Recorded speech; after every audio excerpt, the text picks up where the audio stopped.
Hi guys, it's Nancy, and in today's video I think I'm going to show you 3 ways to make water backgrounds. I have a lot of stamps that are kind of ocean underwater related, you know, seahorses, mermaids, things like that. So I like to make different underwater backgrounds. Now you can buy underwater paper, certainly, but sometimes it's fun just to get a little messy. Okay, so here I have a piece of Tim Holtz distressed watercolor paper. So I just have a piece of that, and I'm in my little splat spray box, and just have some regular water in a spray bottle. And all I'm going to do is just slightly mist this paper.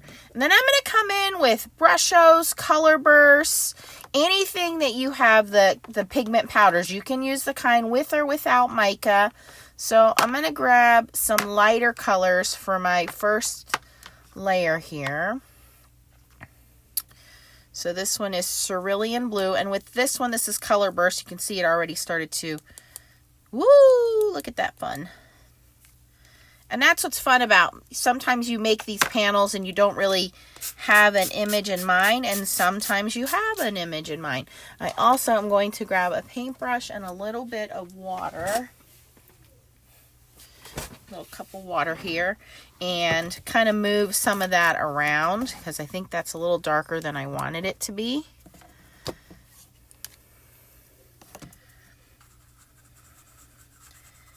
And you can get as freeing, as fun, as messy as you want.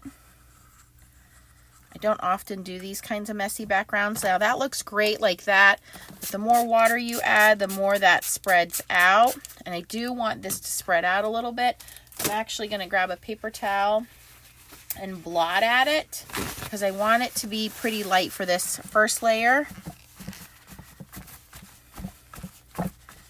See, that already kind of looks pretty cool. But I have a stencil. This is from Lavinia Stamps. It's called Crackle, if it's the right stencil. And I'm just going to kind of lay that in there. And moisten this again. And I'm going to add a little bit darker color. Let's see, what do I have? And use whatever you have. If you have, like I said, color bursts, if you have brushos, here's some brusho. This is Prussian blue, which is a little bit darker blue. Works in the same way. I'm just going to sprinkle that on through the stencil.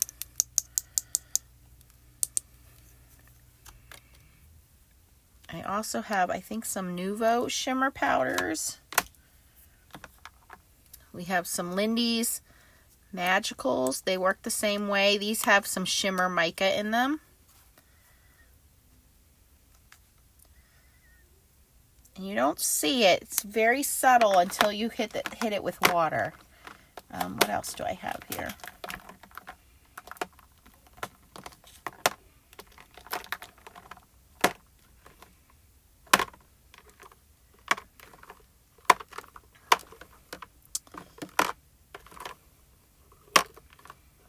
Looking for a little bit darker blue.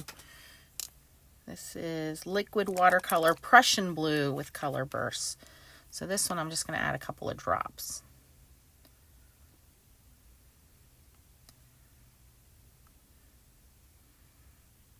Okay, and same thing, I'm just going to spray through the stencil. You can use regular watercolors. You can use ink re-inkers if you have re-inkers.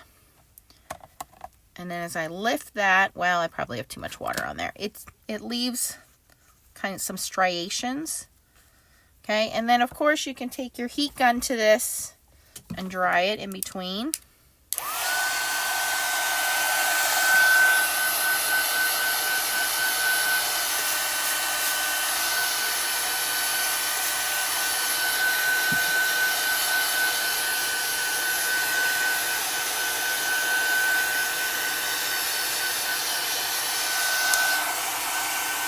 Again, if it's too dark, bring your paper towel in and lift some of that.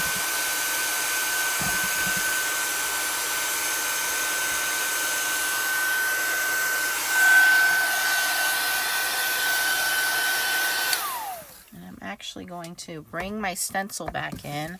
Just going to wipe the top of that. Put that back in here.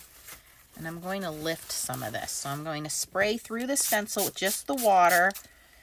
And I'm going to lift through the stencil.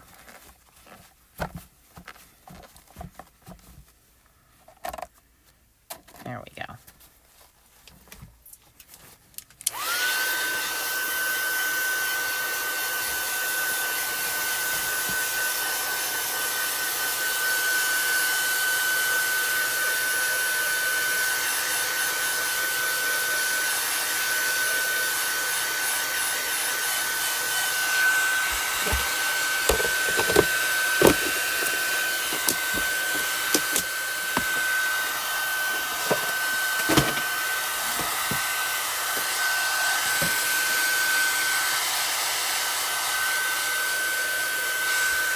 Okay, so that's one way. Just using some pigment powders, using a stencil. Not too terribly hard. I'm going to put that aside just to let that dry off. I'll just wipe this off. And these do stain, so you do kind of want to clean them up so they don't transfer to your next project. Alright, but we'll let that dry, but you can see how that's got some cool striations in there, some different pockets of color. I think that's pretty neat. So the second way is very similar. It's a little lazier. So we're going to use the same watercolor paper, but in this case we're going to use sprays. So sprays already have that pigment powder distributed for you, and it's already in a spray form. So previously when we used the pigment powders, we're sprinkling the pigment powder and adding the water and moving it around. So there are different sprays you can make just by adding that pigment powder. These jars I got off of Amazon, and I added pigment powders or re-inkers. If you have re-inkers for your ink pads, they're water soluble. So you can add those to some water. And so we're going to cheat a little bit here and just spray some of that. Now obviously this is a lighter color. I used a re-inker on there. But it already has that water, so you don't really need to add anything. Here is another one I made. See, that one's obviously much darker in color. And same thing, we can blot up any excess color. If you have distress sprays, shimmer sprays, distress oxide sprays, they all work great. Here is Shimmering Bliss, which is mica spray. Any of those will work fine. But I say it's lazier because the water's already in here, so you don't have to worry about, I clogged up a little bit. You don't have to worry about adding water. Now, on this one, I'm going to take it up a little bit here. I'm going to dry this, and I have a background stamp I'm going to use. So the background stamp is Hero Arts. I don't know if this is still current. I will have to look it up for you guys. I think it is. I cannot read that fine print. Water Ripples, I think is what it says. I will look it up and link it for you guys, as well as these powders and sprays for you. Okay, so, clearly I have used this already. I'm going to dry this off with my heat gun. And then I'm going to use a little bit of embossing powder. Now, I don't need this to stamp perfectly, but what that embossing powder is going to do is it's going to lock in this lighter color underneath so that we have this kind of veining from the stamp, right? That's going to be locked in underneath. I'm sorry, this is the darker part is going to be locked in underneath. Then we can go in and add in some darker colors in the veining. So I'm going to pause the camera while I dry this, and I need this to be fully dry. Okay. So I think this is dry. You can see there's a little bit of shimmer in this one. But before I move on, I'm just going to test that. I have my clear embossing powder in a little tray here, a little baby spoon. And I just want to make sure that it is mostly dry, that that powder is not going to stick really where we don't want it. Okay. And now I'm going to ink up the stamp with some Versamark clear ink. And it does not have to be perfect. Again, it's supposed to be water, so it's going to be very organic looking. You could certainly stamp this with ink. You do not have to do the embossing. I'm doing like an embossing resist here. Okay. And I'm going to take my card panel.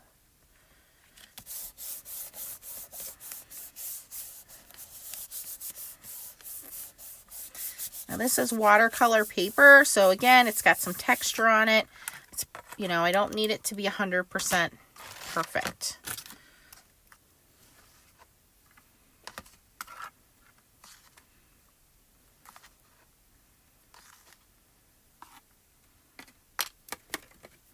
All right, so while we heat up this side, now it's going to be hard to see because this is clear. I'm going to move that out of the way.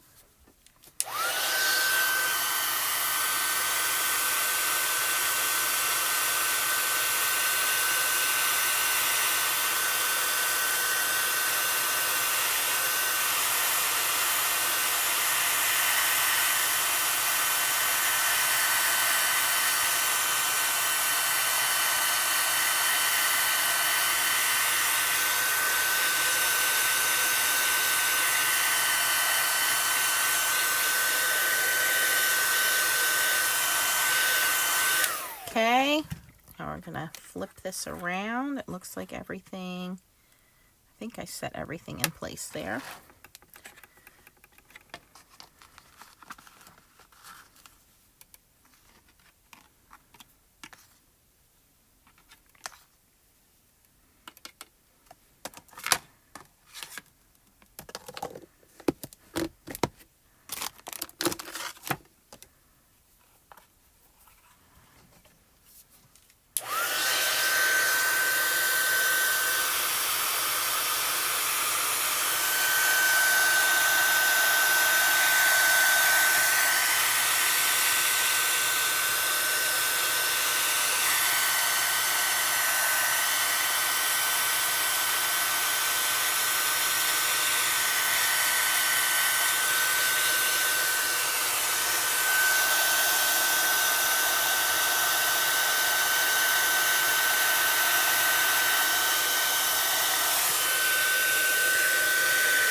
All right, there's a spot there in the middle I missed, but that's okay.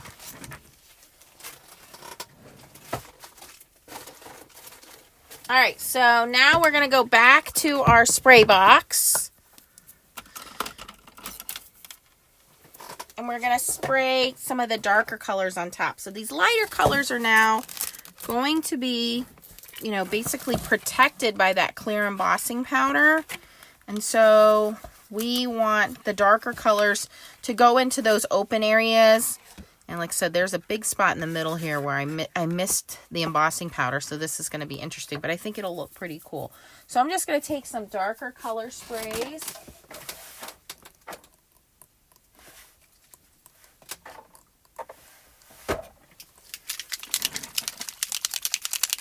This is Distress Mica sprays and Shimmering sprays. These are both from Ranger, right? Yeah. And if they have mica in them, you do want to kind of swirl or shake them up or roll them in your hands so that you get all that mica moving. You can hear the ball moving around in there. You don't want that mica just sitting there because it will clog up your straw, which is what happened to the one I just sprayed.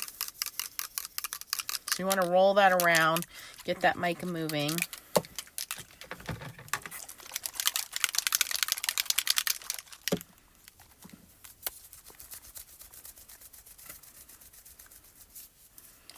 And you might still want to have your spray bottle of water and still have some paper towels around. Because again, if it becomes too much, you can always dab off. All right, so I'm just going to add a combination of these colors. They're kind of bluish and teal. And you can already see that starting to resist. That's what we want.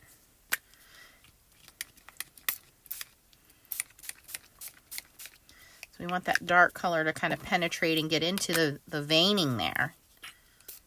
See, that's super dark, that one. And again, you can add more color. You can take away color. You can add some water to move this around if you want. Kind of like it like this. I'm just going to move this corner where it's a little darker. Spread that out a little bit.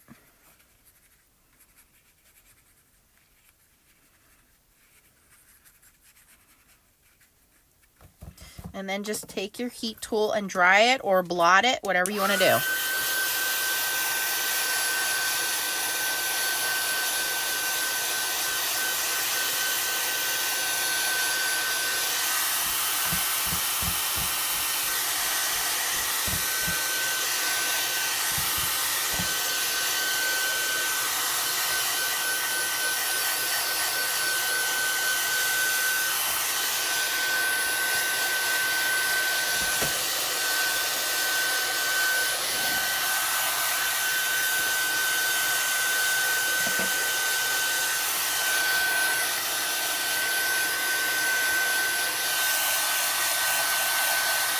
Alright, so we're going to set that one aside.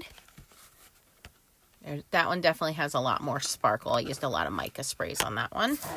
Okay, and then the last way, it's probably the messiest, but I think the one that comes out, for me, the coolest. Let's make a little room here. And I'm going to bring my little non-stick mat in here. But I'm using a glass mat, so we should be okay. Optimum word is should be. And again, probably want to have some paper towels nearby.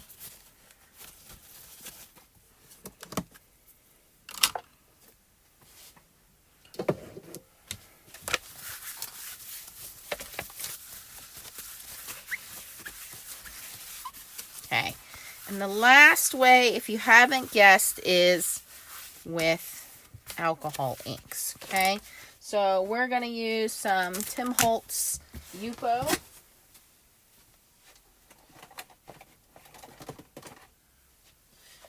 Any Yupo paper will work. I have a variety of different kind of blues and green alcohol inks. Any brand of alcohol inks will work. Again, use what you have. I'm just putting a little non-stick mat down here.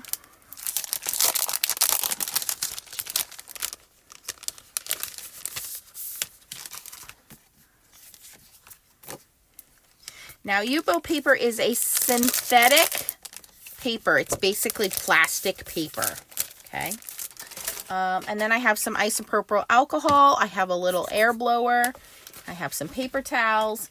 And then I have my alcohol inks. And I have a couple different brands. I have Bria Reese. I have Ranger. I have Pinata. So whatever you have will work. Use what you have. Okay.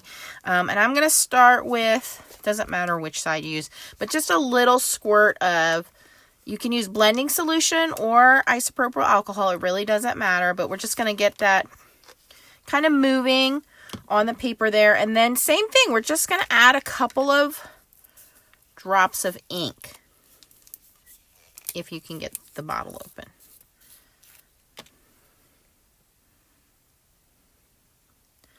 No rhyme or reason as to where, just get the ink down.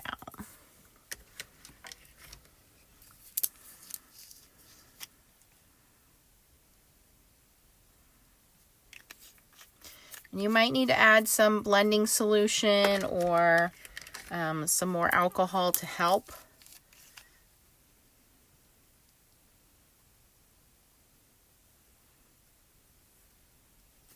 It's a lighter color, so I had a little bit more of that. And I'm just adding blues and teals into my mix here. And then we're just going to take our blower tool and do what it's supposed to do and just blow that around. And as it mixes, it will spread out.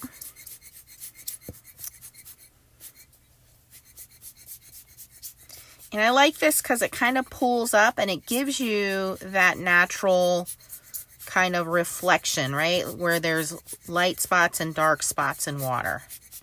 You don't have to be any kind of expert at alcohol inks to do this method. It's super easy. Now up here, it's starting to dry. It's not really wanting to move. So I can add a little bit more alcohol. Now using the difference between alcohol and blending solution is blending solution will set faster and your colors will remain pretty vibrant. Using alcohol, it basically, see how it dilutes the color? So the alcohol lightens it a lot more. And I think the alcohol gives you just a split second longer in terms of working time. I think the blending solution dries faster. You can see I can put that on there and it's lightening it.